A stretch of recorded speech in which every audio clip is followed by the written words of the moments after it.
follow the way of love and eagerly desire gifts of the Spirit, especially prophecy. So he says, follow love and desire or eagerly desire spiritual gifts, especially the gift of prophecy. Why? Because you're going to find out in the text, he's going to compare two particular gifts that they had a problem with.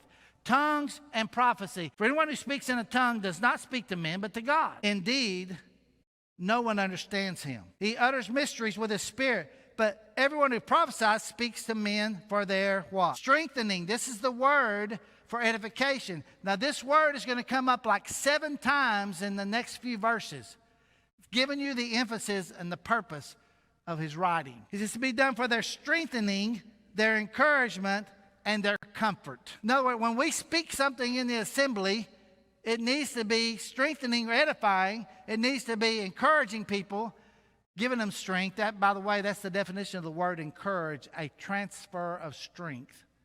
And then sometimes there's the consoling and comforting. We see that happen down on this front chairs here all the time. He who speaks in a tongue edifies himself, but he who prophesies edifies the church. So he's comparing the two, saying, look, one is just, you might be getting some out of it yourself, but if people don't understand it, it doesn't do anything for the church. So I would like every one of you to speak in tongues. He said it's not a bad thing, but I would rather you have prophecy. He who prophesies is greater than the one who speaks in a tongue or a language, unless he interprets so that the church may be, here's our word, edified. If edification doesn't take place, don't even use your spiritual gift in the assembly. Don't even use it. Now, brothers, I come to you and speak in tongues. What good will I be to you unless I bring you some revelation or knowledge or prophecy or word of instruction? Even in the case of lifeless things that make sounds, and look what he said. He's going to use an illustration now. If I make sounds such as the flute, the harp, how will anyone know what tune's being played unless there's a distinction in the notes?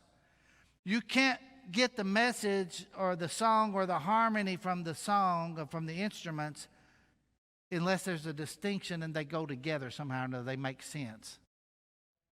Have you ever heard a junior high band warming up to play? All right. Think confusion.